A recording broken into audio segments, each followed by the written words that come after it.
Hello there, and welcome to this episode of the Movies in Focus podcast. I'm Niall Brown. This time around, I'm talking with director Michael Polish about his latest action thriller, Alarum. Fresh off the heels of its January 17th release, this high-octane spy flick stars Sylvester Stallone, Scott Eastwood, and Willa Fitzgerald. The film sees two married spies, Joe and Laura Travers, who find themselves hunted by intelligence agencies after discovering a mysterious flash drive. We explore Polish's motivations for the project, his collaboration with Scott Eastwood, the intricate character dynamics that elevate this beyond a typical spy pick, and the joys of online film interviews. And as always, I hope you enjoy what we have to talk about. Hey, Hiya, Michael. how you doing now? Not too bad. How's your day going? You've been doing a lot of these interviews? Yeah, it's been a while since I've done a press junket like this. It's fun. It the heavy lifting's been done, if you know what I mean. Yeah. So you And get to sit down, you get to sit in a chair. I Talk presume about you're far from Los Angeles at the minute. You're the minute I'm in up in not New York, but Montana. right. My brother, So, I just got off the phone with my brother who's in New York, so that's why I was thinking that. You know what I well, mean? like I said, thank you for taking the time. I really enjoyed the movie. I'm a man of a certain age, so to Yeah. see a sort of an action thriller of a certain type is very enjoyable for me. Yes. Yeah, these are the type of movies, let's say the 80s and 90s. They were very common. And when I choose to do a genre piece like this, you can't help but think of the movies that were doing this before, the Stallone movies, the Bruce Willis movies, Schwarzenegger. This was, these movies were done a lot. And so when you do a movie like Alarm, you're paying homage, but you're sort of taking a page out of their book. And when you have somebody like Stallone come on board, and I know you've worked with big stars in the past, do you feel like you have to raise your game because you're dabbling with the genre that they helped create? Right. You should have a game, that's for sure. I've known Stallone for a while, so we had a shorthand before. We had conversations throughout the years about doing work together. So I'm a huge fan of his work. He understood where I was coming from. But you have to know what you want. You have to know what you want because he wants to know. And I mean, the rest of the cast, I mean, Willa Fitzgerald, who starred in one of my favorite films from last year, Oh, Strange right. Darling, you know, Yeah, she's so sharp. But that actor is just at the top of her game. yeah, and I mean, Scott Eastwood as well. I mean, Yeah. a great star in his own right, but also his lineage, that must be quite strong for you. Yeah, the idea to work with Scott is great because he's so charming and his work ethic is incredible. And That's it. And the film, I mean, speaking of work ethic, it looks really, I mean, I love movies that are, you can feel the cold, films right, like McCabe and Mrs. Miller or 3 Days of the that's Condor. great. And you You get want to that across. Sorry, I interrupted you, but yeah, you want to get a fur coat with McCabe and Miss Miller. Was that a fantastic coat that Warren Yes, Beatty was wearing? I know. I feel like we should all be able to buy one of those in our lives. Yeah, I actually was inspired by that and put a coat like that in a series Really? because Yes. yeah, I did a series called Bring on the Dancing Horses, and the lead actor wore that, I must and check that out because I mean, I love that movie. So yeah, that's definitely one for my watch list. you can really feel the dirt in that movie too. Yeah. You can really feel the dirt. That's, And I mean, Julie Christie is just amazing. yeah, I mean, I actually met Julie, just to go off tangent, met Julie Christie when I was about 10 years old. She shot a film in my hometown of Derry in Ireland, All and she was right. staying at a local hotel, and my dad was obviously a Julie Christie fan. I won't go any further, but he sort of sent Yeah, us up to me and my brother to get her autograph. So I met Julie Christie as a child. yeah, she's such a delight. I just finished shooting a movie in Ireland. You Really? know, Whereabouts? Wicklow, Right, yes. around Wicklow. And then we went to Northern Ireland to shoot in a lighthouse that was just off the shores that between the channels. And so it was really a fantastic experience. It was really fantastic, and the character gets to wear armor, so I get to work with the guy from Excalibur, which I'm a huge fan of, Yes. and the horse work, and it's just great to shoot a movie in Ireland. It's really fun. Yeah, It's different, but I it's also, when fun. the weather's great, it's a great place. It's a great place Yeah, to be. Not so great sometimes. It's not. it, yeah. It's always epic, though. Yeah. It's always epic, right? It's always epic. It's you look in any direction, and you know you're somewhere special. And what is that film that you've shot in Ireland? Just out of curiosity. It's called There There. It's There There, the one I did with my twin brother, and Right.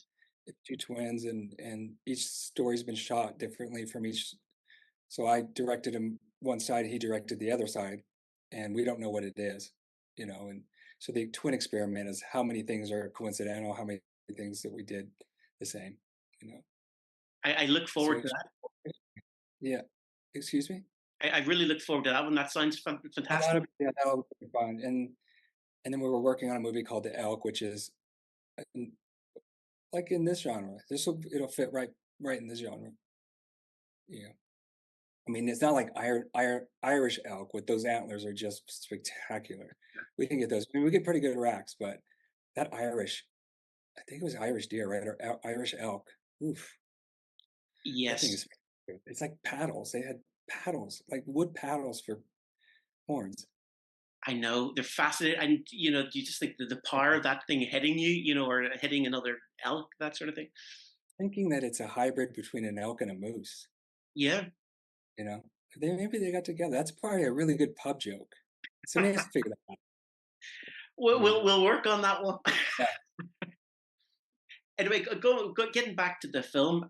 Like I said, I really enjoyed it, and I mean, one of the things, again, I talked about the cold there, but the real locations, is that a yeah. very difficult thing as a director to work when I mean, that looks like the forests and everything else. What's it like filming in that? We were lucky because Ohio. We shot this in Ohio, and we were able to double it for Eastern Europe, Poland, and you have to find the architecture, and Yeah. we were able to get this location. Just something we've never seen before. Big A-frame, a triple A-frame, I think that's what it's called. But that was really special because it became a character, and you instantly knew you were somewhere else, even though it was in America. And some American architecture pops up, and you wonder where you're at. That's one of them. Yeah, that definitely felt like it was shot somewhere else, and not in America. Yeah, Ohio, it's got some sticks like that. I think Ohio works for a lot of different places. And I Great mean, crew. yeah, I mean, what Yeah. is it like when you move to different states like that? Are you using, for want of a better expression, indigenous crew that are already inbuilt, or do you bring those guys with you? How does that work? I love that word, indigenous crew. It's pretty great. They're, it's such a weighted word now. But yes, indigenous crew or locals, native no. Let's use native locals, Yep. but local natives. That's a pretty good band too. The idea is Ohio has been having a lot of films there. They have TV work there, so they're well equipped to bring in stuff. And so there's crew that have remained there and built their, let's say, their portfolios on a lot of films. And when you land, there's a lot of people to choose from. Although I did bring like my DP, I think it's a DOP, what you guys refer to. Yeah, my cinematographer. So You look like Marlon Brando in The Godfather right now. You can tell, right? You do. I mean, you're not big, but the circles. You know, you know what I'll I'm take saying? I'll take that as a compliment. Yeah. I I mean, think it's the lighting in you here. probably well, the lighting is you're going to be one of the Corleones. Well, it'll be fascinating. You can put that up and say, "What Corleone am I?" And they're going to say, "There you go." You know. I would always want to be James Caan, but obviously I'm Brando, but I wouldn't argue with that. Well, it's just that lighting right now. Yes, Probably, I think it was Gordon Willis. I I think it believe it was was Gordon Gordon Willis. Willis. Yes. Gordon Willis, yeah. Yeah, Gordon would be proud with your lighting. Yeah, I'm not. I feel I need some sort of lamp to light You myself from the front. get these these little rings kind of work as long as you're not too close. You know. Yeah, and make sure it doesn't hit any bald Yeah, patches or anything else? we're just we're all flawed characters, and the light sometimes doesn't take that out. You know what I mean? Well, I feel I'm getting direction from you, so that's got to be. Yeah, well, I remember this shooting, and they said, well, you can't take a light to get rid of a shadow. A light won't get rid of a shadow. I thought that was interesting. You know, That is actually a very good way to. I will use that one myself. yeah, it's a maybe it's a limerick. That's sort of a weird thing, you know. But when you have a shadow, like you can't point a light on it, it doesn't really go away. Yeah, it just sort of tackles it Yeah, from a different. maybe it might mute it. It might make it less of a shadow, but it's always there. Yeah, once I start playing with my light rings, I'll drop you an email or something and let Yeah, you know. there's one that goes right on the front that seems, and it has built-in stuff. You're gonna love this. Like if I do this, that's built in the camera, right? And then if I do this, they give me a, there it goes over there. And what else is a good one? Oh, this is a good one because you can see through the. It's fascinating. You have been playing with that all day, have you? Is that how you've? Well, I thought, well, if I need special effects, right? There we go. Cheap but good. That's technology. 5 years ago, we wouldn't be able to do this or have any of this. It would have been a. And the back, the back. This is a, although it's a real background, it's not hard to duplicate something like that. Yeah, it's crazy. I mean, that sort of technology as a film director, has that made things easier? Do those things work for you now when you're doing things? Has that technology moved forward? It's very exciting because some of the things that we have a difficult time doing practical, we can do in post. I like to approach everything practical, and if we can't find the solution, let's figure out something in the digital realm or the effects realm. But still fairly old school about trying to get something real. But then once we cross over, it's fantastical, right? Then the mind just goes crazy because the mathematical, what you can do is limitless in a way. It's limitless. I mean, if you want to be on Mars, you can be on Mars. And the AI of wiping things, cleaning frames, getting cars out of frames, getting signs, basic stuff that would take a lot of artists to just do the tedious work of painting things out. That's getting quick. And in the film, and again, it's moved on so far, so I'm pretty sure I could be wrong, but the gunfire in the film, is that digital or is that practical or a combination of both? Combination. It's a combination. Um, because of the armies and how much there could be of how many loads that could be, that's where it starts to get crazy. Single action, single pump, handguns. We could deal with isolated stuff. You can deal with real ammo, and there's been that accident, so we have to be really careful what we do, and how we do it. And is there a leap of faith when you have some special effects or visual effects guy going in, going, right, I've shot this scene and Sylvester Stallone shooting a machine gun or whatever it might be? Do you kind of pray that that looks good at the end, or do you have that faith knowing that it's going to look good at the end? Well, you take a leap of faith the minute you start a movie, so just the act of getting that miracle done, which is amazing. It's pre-planned. It's as pre-planned as you can get. If you're going to blow a wall, there's usually drawings or some sort of previs about it, so you're not going in there blind or just throwing a stick of dynamite in there. So you want it to work. Yeah. That's what the thing is. If it works, then the praying worked, because there's so much safety around explosives. Yeah. You know. And working with guys like Scott Eastwood and Stallone, I mean, they've obviously Yeah. been in sort of movies where, so they must be comfortable with that on set anyway, I presume. They understand the choreography, the time setup, where Stallone's just a master. Watching him work is a master class because he's very easy, he's very easy to work with, and he's very fluid. He brings a lot of decades with him, and you don't have to whisper motivational things in his ear for anything. And what's it like giving Rambo or Rocky direction as a director or as a fan of those films? How does that feel for you? You just tell him what to do, and he says yes or no. I said, I would like to audition this for you. Would you mind? But he's a great actor. He understands the vision. He understands what we want. And if he always improves on it, he's there to improve it, and he does. And I mean, as much as I love this movie, another movie of yours I really love was Force of Nature from a few Oh, years ago. I thought that was a great flick. yeah, that was a fun one. You know, that movie ended up doing very well, and which led me to this movie because I'm not associated with this genre very much. So when I get to do it, it's like seeing a popcorn movie.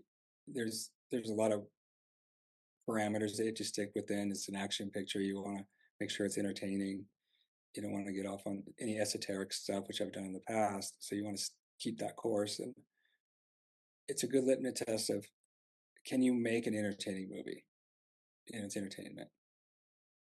And that was it. And again, what that has as a similarity with your current film is the weather. The weather is a character in both of Yeah, them. yeah.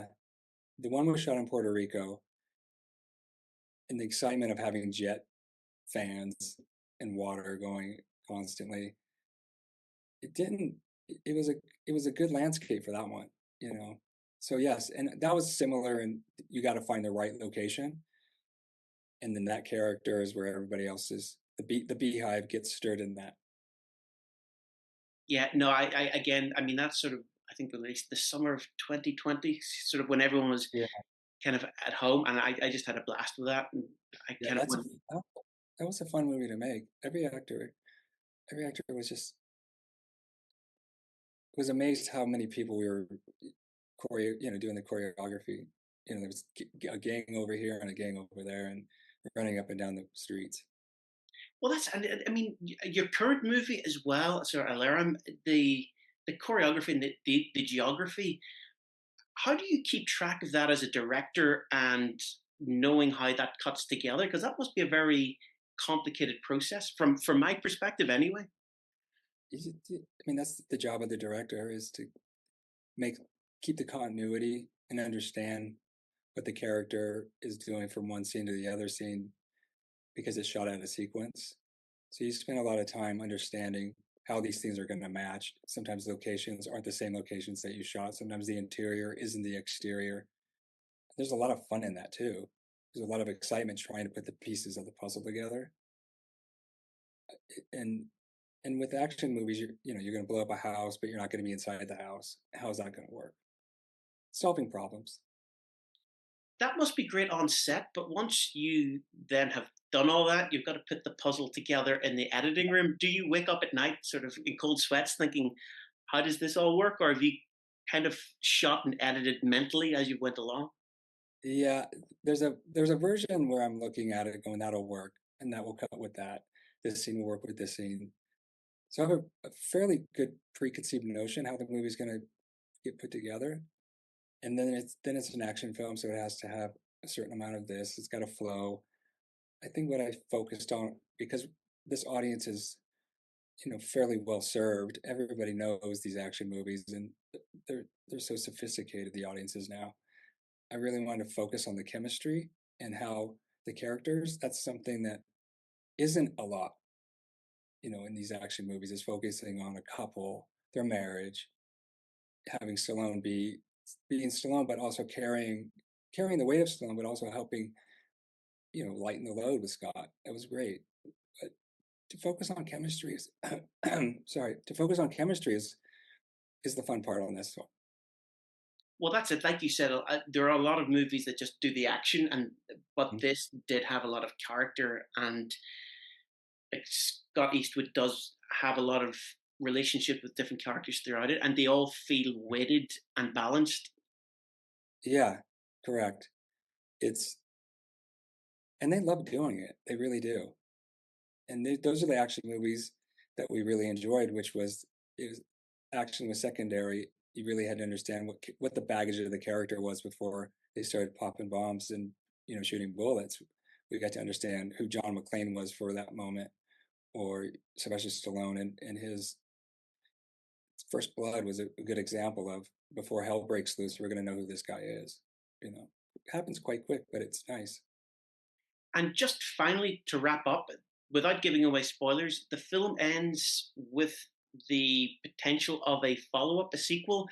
Is that something that you are working on, or is it just an open-ended film for the sake of being an open-ended film? Is that something you would like? Yes. Yeah. And that's a yes. Yeah. Yeah, let's say the word flirt. There's a lot of flirting going on, which is a lot of fun. Well, hopefully in 18 months or whatever it is, we're back here talking about Alarum 2 or whatever. Yeah, the word alarm comes from your island, I believe, of Ireland. I think it's an Irish term. It's for call to arms. Right. Yeah. So that's a great way to open up your thing. Alarm. Yes. Irish. And the perfect way to end this. So can I say, Michael, it's been an absolute blast talking with you. Yeah, thank you so much. And thanks for watching the movie and spending the time and chatting with me. No, well, thank you. And hopefully we do it again in the future. Yeah, next time you're going to have a ring light, so it's going to be a whole different situation. You won't recognize me. I'll look 25. I know. Yeah, you probably have this Barbie thing going on, which would be great. Yeah, I'll look like Ken. Yeah, we can. Yeah. Yeah. I went from The Godfather and jumped, 3 generations to something else. Well, that's cinema for you, isn't it? Yeah, it's time travel. Yeah. Anyway, Michael, thank you so much. Thanks. I hope you've enjoyed this episode of the Movies in Focus podcast. You can download it wherever you get your podcasts, and I hope that you tell your friends about it. That's it for this time, and I'll see you at the movies.